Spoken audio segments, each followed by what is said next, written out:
오늘 본문을 관찰하면 네 종류의 사람을 우리가 볼 수 있는데요. 첫째로 박해받은 두 증인, 그리고 두 번째로 이들을 박해하는 짐승들, 짐승들이라고 기록할 수 나오는 짐승 같은 사람이라고 보면 좋겠지요. 그리고 세 번째로 이 짐승 같은 사람들을 옹호하고 그들의 편승해서 사는 사람들이 보입니다. 마지막으로 그 두 증인이 살아나는 것을 보고 하나님께 영광을 돌리는 사람들이 보입니다. 우리는 이 네 종류의 사람을 추적해 가면서 과연 내가 그리고 나는 어디에 위치하고 있는 사람인지를 확인해 봤으면 좋겠습니다. 첫째로 두 증인, 박해받은 사람들인데요. 예언자라고 얘기합니다. 여기서 이 예언자라는 단어를 여러분들이 잘 분석해서 사용하셔야 되는데, 우리 한국 사람들은 예언자를 점쟁이쯤으로 처리합니다. 성경은 예언자를 점쟁이라고 말한 적이 없습니다. 점쟁이라는 의미에서 예언자는 영어로 포텔이라는 단어를 씁니다. 그냥 텔러입니다. 어떤 이야기를 개인적인 자기의 견해를 이야기하는 스토리텔러, 그 텔러를 점쟁이에 비유하는데 포텔이라는 단어를 씁니다. 성경은 이것을 예언자라고 말하지 않습니다. 성경에서 말하는 예언자는 영어로 프로펫이라는 단어를 씁니다. 이 펫은 텔이 아니라 스피크입니다. 하나님의 말씀을 대언하는 대변자요 스피커란 말입니다. 자기의 개인적인 견해를 이야기하는 텔러가 아니라 공적인 자리에서 누군가로부터 지시를 받아 그 말을 전하라고 하는 공적인 자리요 스피커를 말합니다. 청와대 대변인, 그 사람은 텔러가 아닙니다. 그 사람은 스피커입니다. 자기의 견해를 청와대 대변인이 마이크에 대고 했다가는 그건 큰일 나는 거죠. 청와대 대변인은 스피커로서 대통령의 지시를 받아 그 대통령의 이야기를 가감없이 자기의 생각을 집어넣으면 안 되고 대통령의 생각을 가감없이 마이크를 통해서 모든 사람에게 알리는 것이 바로 스피커입니다. 이 스피커는 무엇으로 구성되고 있냐를 봅니다. 지난주에 우리가 나왔던 겁니다. 감람나무와 촛대입니다. 이게 스피커가 구성하고 있어야 할 예언자의 자격입니다. 감람나무와 촛대는 분리할 수 없습니다. 감람나무에서 나는 올리브 기름이 촛대를 통하여 빛을 발해야 그것을 비로소 촛대의 기능을 제대로 하는 것이죠. 여기서 이 감람나무는, 올리브 나무는, 거기서 나오는 기름은 전통적으로 성령을 의미합니다. 계시록 1장에 이 촛대를 요한사도는 교회라고 이해합니다. 교회는 성령의 공급하심을 받아 빛을 발해야 되는 겁니다. 그 빛을 어디를 향해서 발해야 되나? 세상을 향해서 발해야 되는 겁니다.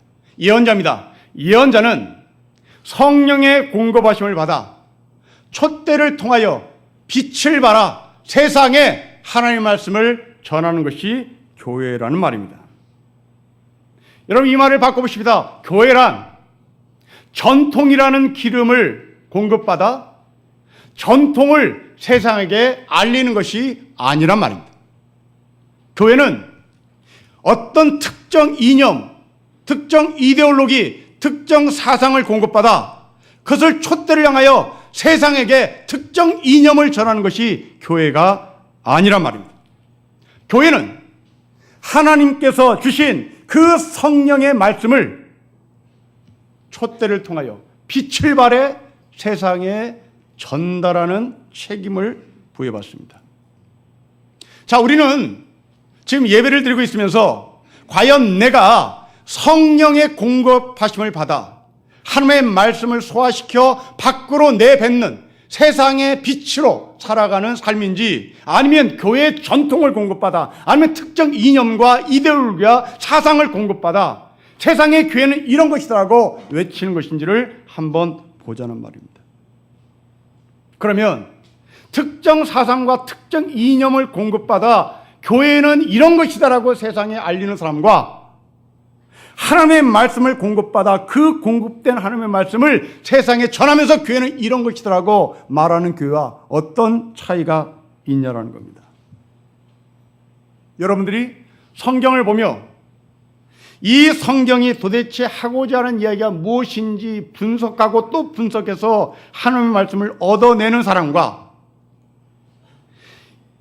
도대체 이 말씀이 나에게 무슨 말씀인지 분석하고 함정에 의심을 해서 접근하는 것이 아니라 말씀을 읽으면서 내가 느낀 것을 그대로 전하는 사람과 어떤 것이 예언자적인 교회고 어떤 것이 참된 성경적인 교회를 묻자란 말입니다. 여러분들이 성경을 읽으면서 이것이 하나님의 말씀인데 이 말씀이 나에게 어떤 의미로 다가오는지를 분석하고 고민하고 기도하면서 찾아내는 사람이 아니라 그냥 읽으면서 너 느낀 게 뭐야? 너 느낀 게 뭐야? 나는 이렇게 느꼈어. 나는 이렇게 느꼈어. 아멘, 아멘, 아멘 하면 그것은 하나님의 말씀을 들은 것이 아니라 자기의 생각을 하나님의 말씀에 빗대어서 정당화시키는 행동일지도 모릅니다. 예를 들면 지도자를 뽑는데 그 공동체 사람들이 모두가 그 사람에게 100% 찬성표를 던졌다 하면 이것은 그 공동체가 연합되었다고 말할 수는 없습니다. 그 공동체는 야합한 공동체인 것이 분명합니다. 겉으로는 하는 것 같지만 속으로는 그렇게 찬성표를 던져서 나의 유익과 나의 이해관계를 관철시키기 위해서 표를 던졌기 때문입니다. 여러분, 진정한 연합과 야합을 구분해야 합니다. 진정한 연합은 진리로만 가능합니다. 진정한 연합은 성경에 대해서 질문하고 합리적인 의심을 하고 그리고 그 가운데 내가 다듬어져 가는 것을 경험하는 것이 바로 진정한 연합이요 진리를 아는 자의 기쁨입니다. 구약에 나오는 예언자들을 보십시오. 가짜 예언자들은 좋다 좋다 평안하다 평안하다고 외칩니다. 그때 이스라엘은 제국의 힘 앞에서 무너질 수밖에 없는 상황이었습니다. 영적인 삶이 황폐했습니다. 이때 가짜들은 그래도 하나님이 하신다. 그래도 평안해라. 그래도 하나님은 우리를 사랑하신다. 라고 외칠 때 진짜는 아니라고 외쳤습니다. 아니다, 아니라고 외쳤죠. 당시 이스라엘 사람들은 가짜 예언자들의 이야기가 솔깃하게 들어왔겠죠. 괜찮아, 괜찮아. 이방신에게 절을 해도 사랑이신 하나님은 우리를 망하게 하지 않아. 바벨론이 우리를 공격해도 우리는 절대 망하지 않아. 괜찮아, 괜찮아. 평안하, 평안해. 이것이 가짜 예언자들의 예언이었고 이 가짜 예언자들의 이야기가 이스라엘 백성들의 귀에 솔깃했죠. 잔잔한 호숫가에 돌을 던지는 듯한 진짜 예언자들은 아니라고 외쳤습니다. 늘 함정의 의심을 하고 이것이 정말 하나님의 말씀인지를 고민하고 그리고 하나님 앞에 무릎 꿇고 간구하는 성도들이 모여있는 교회의 목사는 진짜 예언자가 뭔지를 고민해야 합니다. 록펠러가 11조를 평생 했기에 하나님께서 복을 내리셨다고 설교하는 그런 설교는 참된 예언자는 할 수가 없습니다. 참된 예언자의 마인드를 갖고 있는 교회의 성도들은 그렇게 설교하는 목사에게 질문합니다. 록펠러가 11조를 평생 한 것에 대해서 인정하지만 그 사람이 자기의 회사의 노동자들에 대해서 얼마나 가혹하게 했는지에 대해서 당신은 어떻게 해석하는지에 대한 질문을 합니다. 이것이 바로 괜찮아 괜찮아 11조를 만나면 복을 내려 라고 설교하는 목사에게 참된 예언자의 마음을 가진 사람은 질문하게 되어 있는 것이죠. 민족지사였던 한용운 선생이 신일의 주지들에게 초청을 한 번 받았습니다. 일제강점기 때 지긋지긋하게 친일했던 그 주지들이 한용운 선생을 모아놓고 초청해서 당신 한 말씀 좀 해보세요. 좀 좋은 의견을 한번 듣고 싶습니다. 하고 초대를 받아갔습니다. 한용운 선생이 그 친일의 앞잡이였던 주지들, 그 주지중들 앞에 이런 말합니다. 여러분, 이 세상에서 더러운 것이 무엇인지 압니까? 주지들은 입을 다뭅니다. 똥이 올시다. 똥이 이 세상에 더럽지요. 그런데 말이죠. 똥보다 더 더러운 것이 무엇인지 압니까? 주지들이 또 답을 못합니다. 송장입디다. 똥 옆에서는 밥을 먹어도 송장 썩는 냄새 옆에서는 밥을 먹을 수가 없습디다. 그런데 말이죠. 송장 썩는 것보다 더 더러운 것이 무엇인지 아십니까? 주지들은 무슨 얘기가 나올지 호기심에 한용운의 입을 쳐다봤습니다. 한용운의 입에서 나온 말입니다. 니놈들이다. 니놈들이다.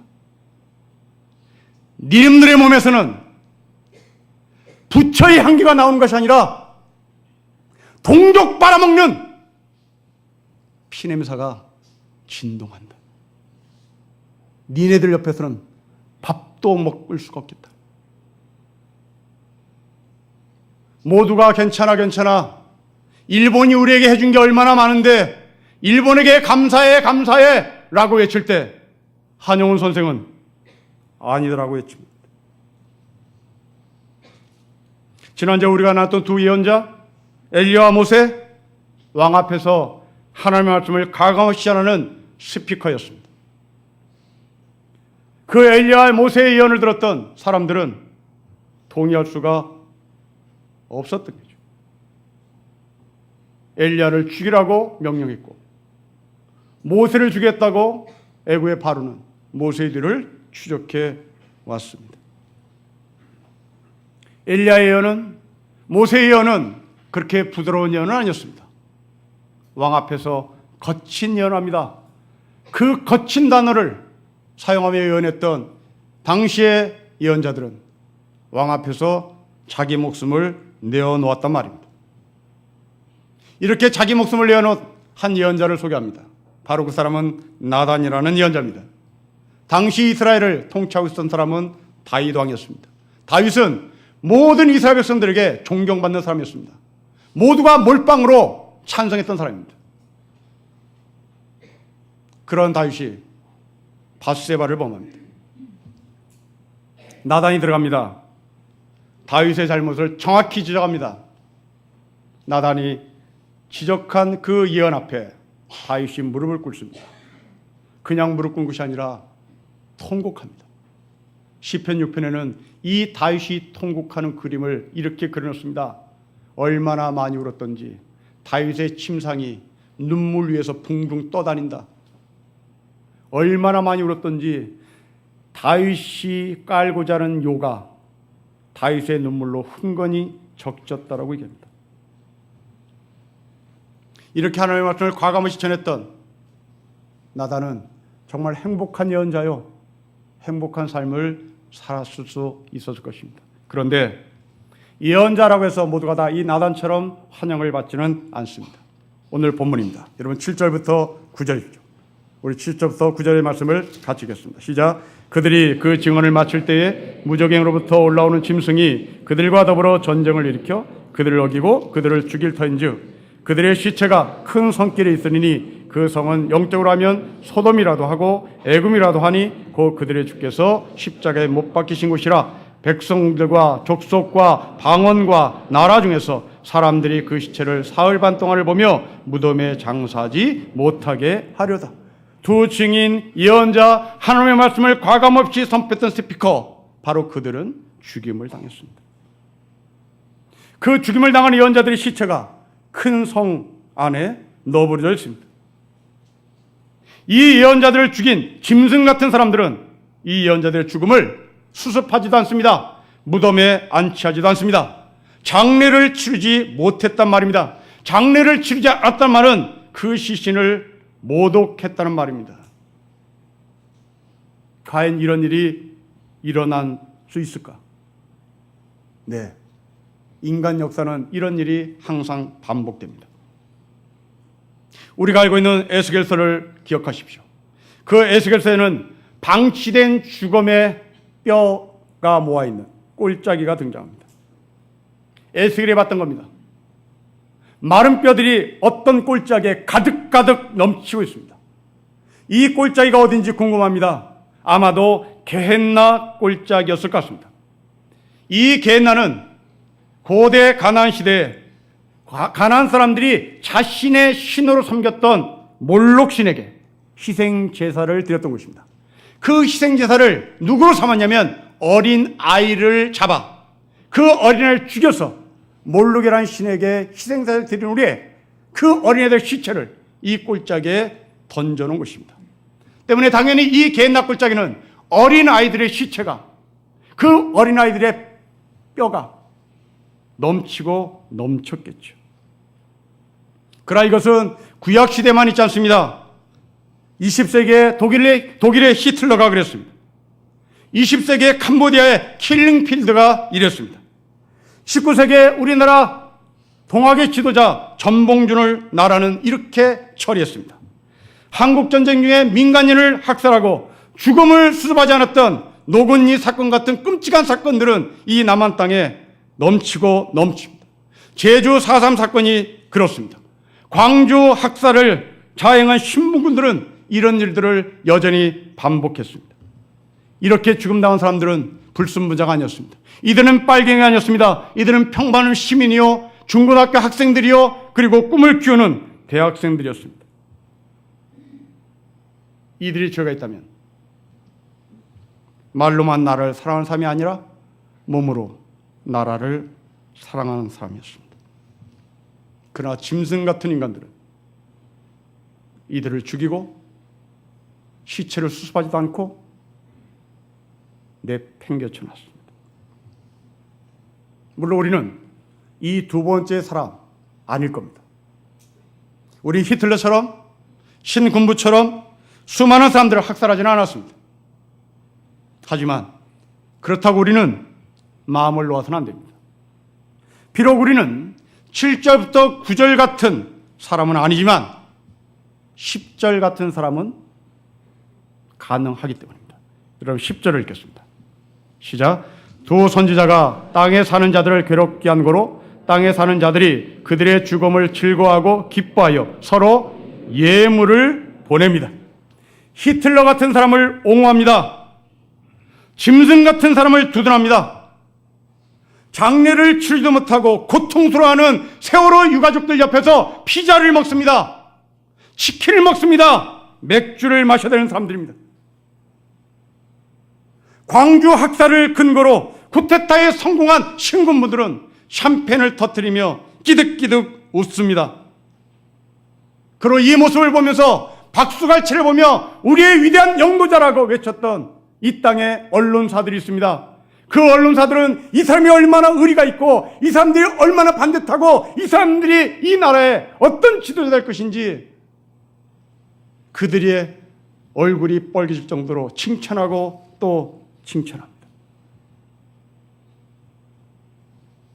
우리가 이 가운데 있었습니다. 언론이 신군부를 높여 칭송할 때 거기에 반해서 광주의 사람들을 나쁜 사람이라고 폄하했습니다. 그리고 신군부에게 박수를 보냈습니다. 위대한 영도자라고 지켜 세웠습니다. 세월호 유족들의 부모들이 그렇게 가슴을 치면서 땅바닥에 주저앉아 내 새끼 살려달라고 외칠 때 피자를 먹었던 사람들은, 치킨과 맥주를 먹고 마시는 사람들은 그들을 손가락질하고 비아냥거렸습니다. 그 비아냥거리는 사람을 우리 중에는 박수를 쳤고 그렇지, 그렇지 그들을 옹호한 사람이 있을지도 모르겠습니다. 우린 여기서 궁금해지기 시작합니다. 왜 10절의 사람들은 짐승 같은 사람들을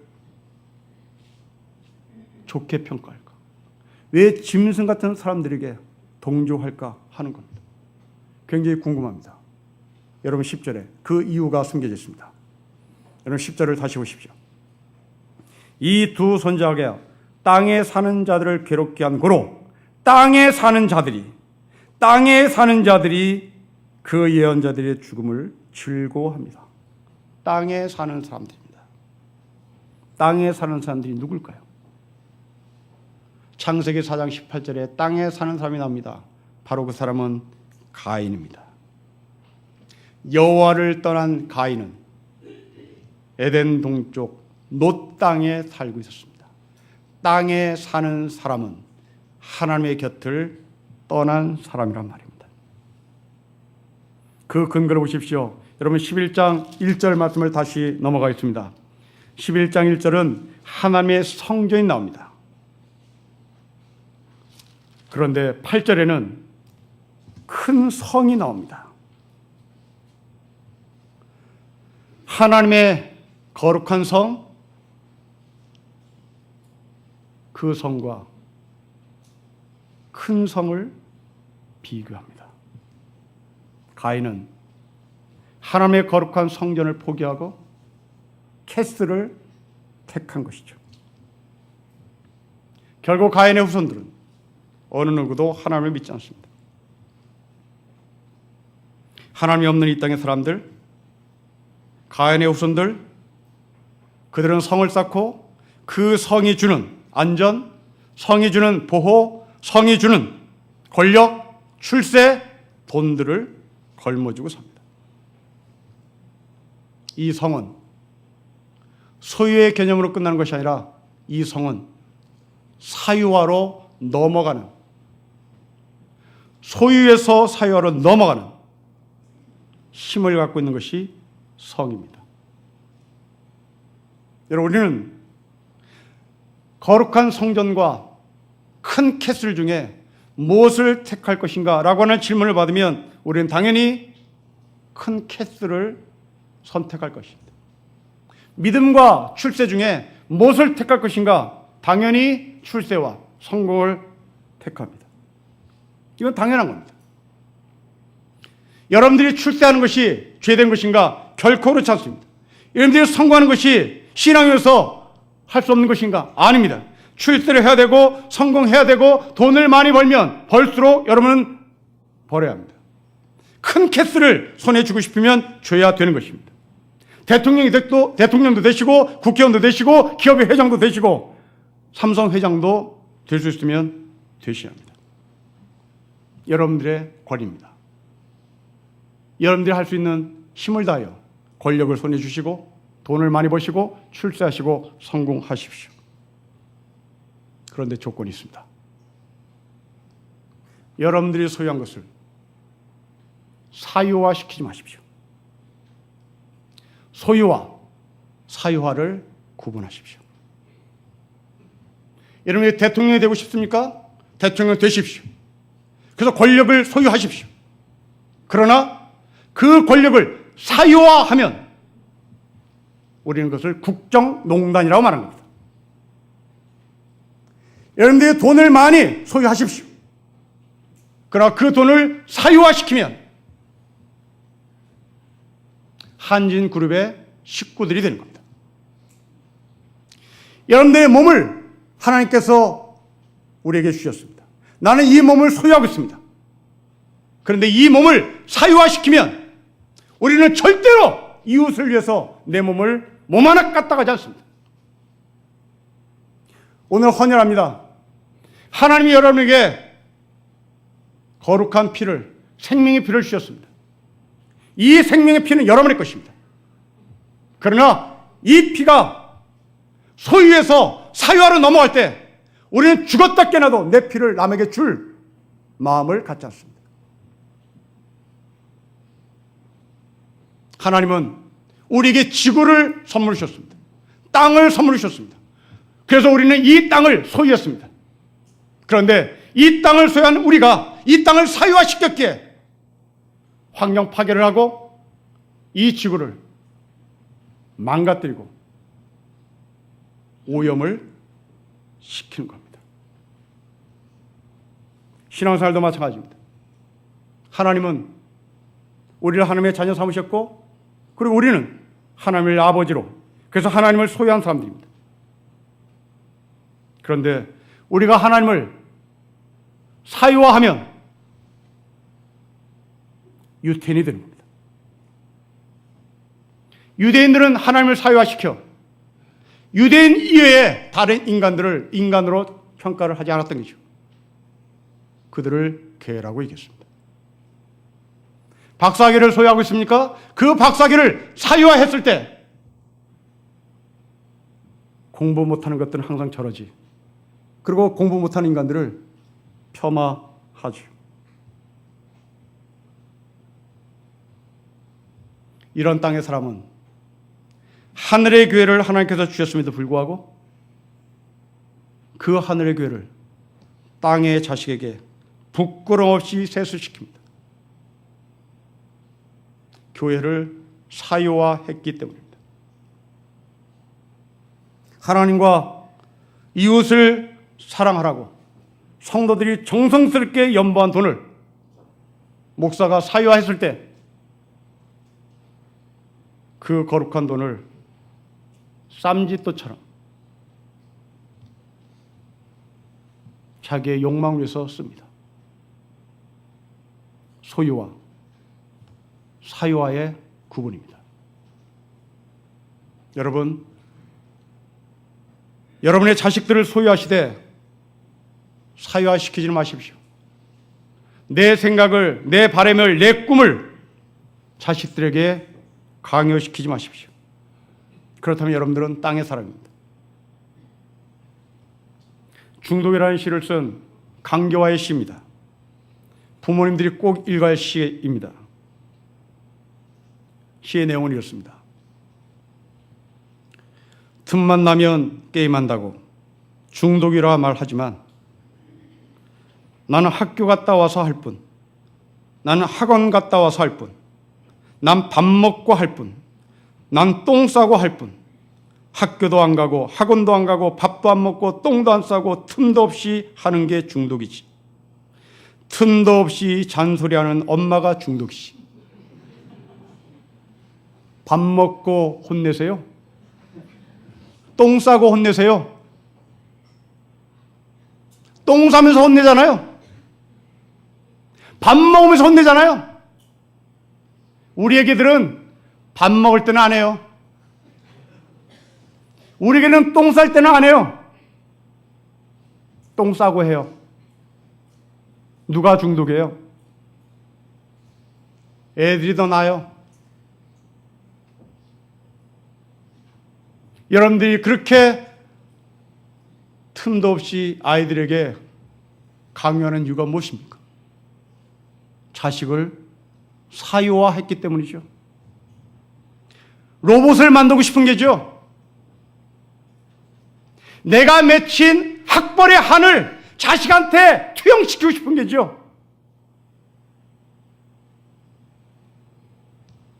그 자식은 공부의 달란트 말고 다른 달란트를 갖고 태어날지 모릅니다. 이건희 회장을 뛰어넘는 대기업의 회장이 될 가능성을 갖고 태어난 아이일지도 몰라요. 이재용 회장은 서울대학 안 나왔습니다.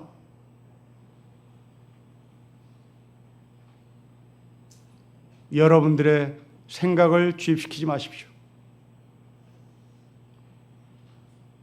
소유와 사유를 구분하십시오. 이제 마지막 사례를 보겠습니다. 11절부터 13절에 나와 있습니다. 3일 반 후에 하나님께로부터 생기가 그들 속에 들어가매 그들이 발로 일어서니 구경하는 자들이 크게 두려워하더라. 하늘로부터 큰 음성이 있어 이리로 올라오라 함을 그들이 듣고 구름을 타고 하늘로 올라가니 그들의 원수들도 구경하더라. 그때에 큰 지진이 나서 성 10분의 1이 무너지고 지진에 죽은 사람이 7천이라. 그 남은 자들이 두려워하여 영광을 하늘의 하나님께 돌리더라. 영광을 하늘의 하나님께 돌리는 사람이 있습니다. 이들은 누굴까요? 이들이 혹시 우리 아닐까요? 예언자들이 죽을 때 우리는 적어도 짐승 같은 사람의 편에 서지는 않았습니다. 우리는 예언자를 죽이는 짐승 같은 사람의 삶을 살지는 않았습니다. 다만 이렇게 예언자들이 죽을 때 우리는 숨었죠. 숨었습니다. 이것을 우리는 샤이라고 얘기하죠. 알아요. 저 예언자가 누군지 알아요. 저 사람이 오름인지 알아요. 그런데 우리는 숨습니다. 숨지고 있습니다. 그리고 자식에 가르칩니다. 이럴 때는 숨지기는 거야. 이럴 때는 숨는 거야. 눈치껏 사는 거야. 독립운동을 해서 3대가 망할래? 그냥 눈치껏 살고 독립해서 잘 살래? 이거죠. 여러분, 이 사람들이 전국에 하나님께 영광을 돌립니다. 왜 그렇습니까? 11절 말씀을 다시 보십시오. 3일 반 후에 그 예언자들이 생기가 들어가 발로 일어섭니다. 왜 3일 반일까요? 11장 2절을 보십시오. 42달 동안 짓밟혔습니다. 3절은 1260일 동안 짓밟혔습니다. 3년 반입니다. 3년 반 동안 예언자들이 짓밟히자 이제 끝났습니다. 이제 소망 없습니다. 이젠 마침표 찍어야 되는 겁니다. 그런데 하나님은 3년 반을 압축하고 압축해서 3일 반 만에 예언자들을 다시 살려냅니다. 이것을 본 사람들이 놀랐습니다. 짐승 같은 사람들은 죽음을 수습하지 않았고 장례도 치르지 않았고 그래서 어느 누구도 항의를 할 수 없는 엄혹한 상황이었습니다. 모든 것이 묻힌 줄 알았습니다. 끝난 줄 알았습니다. 짐승 같은 사람들은 떡을 돌리며 샴페인을 터뜨리며 치맥을 먹어가며 자축하고 있습니다. 하나님은 그 시간에 반격하십니다. 이 반격하시는 하나님을 우리는 작년, 재작년 몸으로 피부로 느끼며 사신 하나님을 경험했습니다. 하나님은 에스겔 예언자에게 겟나로 가보라고 얘기합니다. 그러나 하나님은 에스겔에게 묻습니다. 에스겔아, 너가 보기에 이 뼈들이 살아갈 수 있겠느냐? 에스겔은 답을 하지 못합니다. 하나님이 답하십니다. 너희 마른 뼈들아, 너희는 나 주의 말을 들으라. 내가 너희 속에 생기를 불어넣어 너희가 다시 살아나게 하겠다. 내가 너에게 힘줄이 뻗치게 하고 또 너에게 살을 입히고 또 너희를 살갗으로 덮고 너희 속에 생기를 불어넣어 너희가 다시 살아나게 하겠다. 마른 뼈들이 있는 겟나 골짜기는 혼돈입니다. 죽음입니다. 소망 없음입니다. 에스겔도 큰 성에서 죽임을 당한 거룩한 성도들도 그리고 우리들도 이런 상황에 처할 수 있습니다. 그래서 대부분 우리는 네 번째 사람처럼 그냥 숨지고 사는 것이죠. 이런 우리를 종말에 하나님께서 부끄럽게 만드십니다. 짐승 같은 사람들이 사라지고 마른 뼈들이 살아나는 것을 목격하게 하십니다. 저는 이 하나님을 믿습니다. 군대 간 자식이 왜 죽었는지도 모른 채 죽음으로 부모 앞에 나타난 그 부모님들은 왜 내 아들이 군에서 의문사했는지 묻고 또 묻습니다. 나라는 알려주지 않습니다. 그들은 눈을 감기가 굉장히 고통스러울 겁니다. 군에 간 내 아들이 왜 죽었는지. 나이 많은 아버지 어머니는 그 아들을 기억하면 잠을 이루지 못할 것이고 눈도 감지 못하고 세상을 떠나겠죠. 그런 사람이 하나님 말씀하십니다. 네 아들이 왜 죽었는지 아직 모르냐? 3년 반 됐냐? 30년이 됐냐? 나는 3일 반 만에 뒤집어 놓겠다. 3일 반 만에 누가 네 아들을 죽였는지 나는 100일 안에 공개하겠다. 이것이 종말에 3일 반 만에 역전하시는 하나님의 약속입니다. 사랑하는 성도 여러분, 그렇다면 우리는 하나님이 나에게 주신 생명, 하나님이 나에게 주신 은사를 스피커로서 세상에 외쳐야 되는 것이죠. 그렇게 외칠 때 사람들은 우리를 오해할 것이고 사람들은 우리를 향해서 손가락질할 것입니다. 그럼에도 불구하고 우리가 할 수 있는 것은 3일 반 만에 역전하시는 하나님의 약속이 성경에 문자로 기록되어 있기 때문입니다. 혹시 깊이 숨으신 여러분, 이럴 때는 그냥 몸을 숨기고 살아야 되는 거야 라고 생각하신 여러분, 그 앉은 자를 털고 일어납시다. 그러고 외칩시다. 증인으로 사십시다. 짐승 같은 삶을 사는 사람들에게 하나님의 역전의 계획을 선포합시다. 아직도 이 땅에 해결하지 못한 수많은 아픔, 상처들이 많습니다. 우리가 외칠 때 하나님은 아직까지 해결하지 못한 현대 역사의 아픔을 3일 반 만에 해결하시는 하늘의 아버지인 것을 제가 굳게 믿으며 이 믿음을 소유하시기를 주의 이름으로 축복합니다. 기도하겠습니다.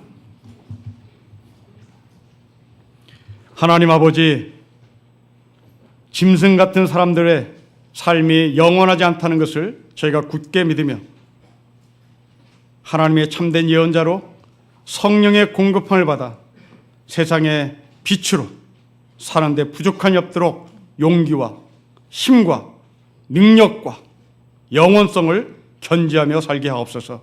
주 예수 그리스도의 이름으로 기도합니다. 아멘.